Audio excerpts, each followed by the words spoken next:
If he did not support Scientology or was hostile to it, he would be declared a suppressive person and Marla would be forbidden to have any contact. At the least he was being handled.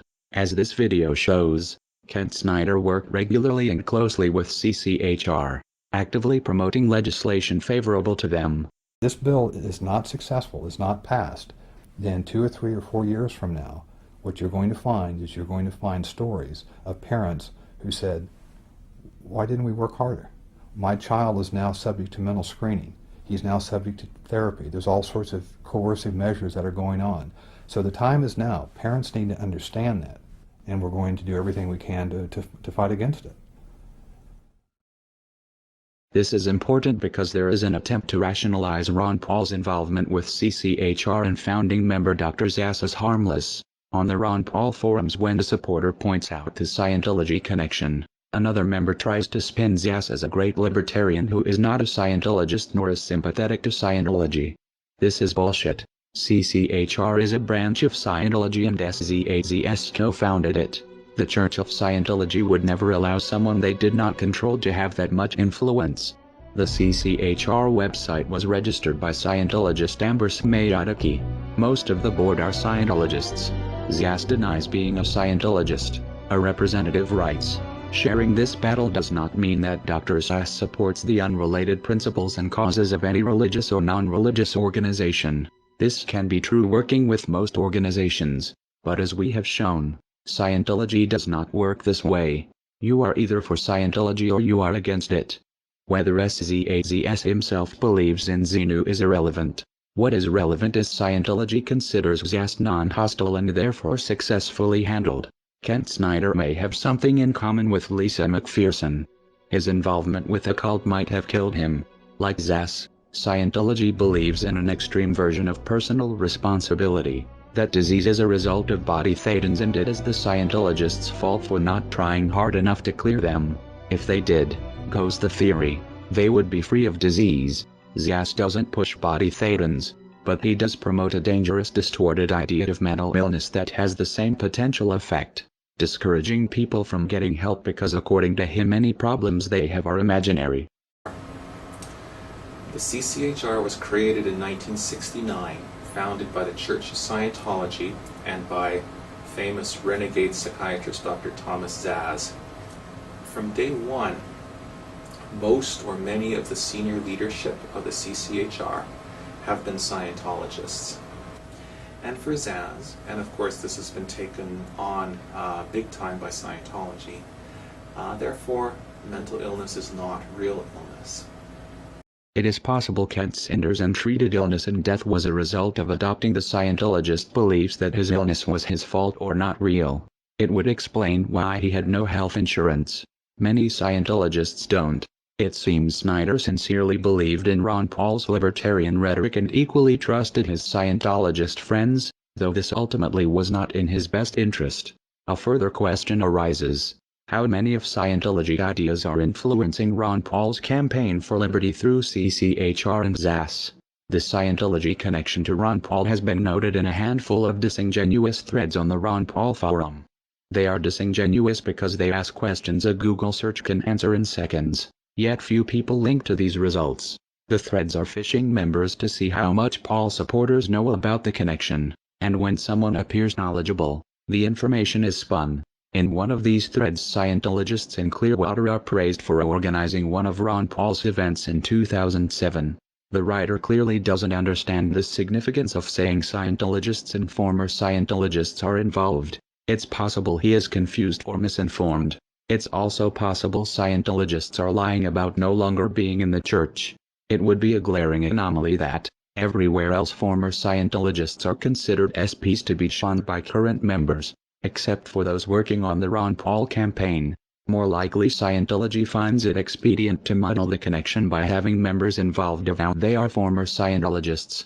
Since most Paul supporters don't know the first thing about Scientology or how to check the information, Ron Paul's campaign manager Kent Snyder had a close working relationship with the Scientology group CCHR from at least 2005. Snyder worked closely with Scientologists at the same time he worked in politics to make Ron Paul the household name he is today. Snyder helped push legislation favorable to Scientology. To do this he made PR videos approved by CCHR. In turn CCHR supported and promoted Ron Paul's presidential candidacy, most blatantly in the pay-to-play luncheon on November 28, 2007, the day of the debates. Campaign donation records from Clearwater, Florida show some members, Ron Paul personally met and talked with these people who collectively donated at least $19,000 that afternoon to his campaign. Ron Paul knew they were CCHR. It is implausible, working as closely with CCHR as he had. Paul did not know he was for all purposes working with Scientology. Another fact not as well known. In 2002 Ron Paul won the Thomas S. Zass Award as a tireless defender of individual freedom. That puts Ron Paul's personal association with Scientology back almost a decade.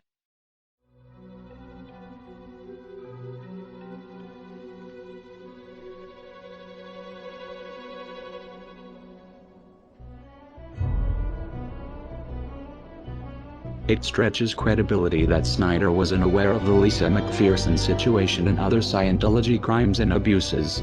Snyder was no doubt deep in denial about the events that led to December 5th death of McPherson at Scientologist hands. Otherwise, why work with Scientology? This shows effectively the Ron Paul presidential campaign and Ron Paul himself have been influenced by Scientology for years. So it was no surprise in 2008. When approached with concerns about Scientology's tax-exempt status, Ron Paul was dismissive. His statement, "I understand your concerns about Scientology," implies Ron Paul was aware of the problems of the so-called church and the fact independent observers consider it a criminal cult. In spite of this understanding, he had no problem speaking with them and taking their money.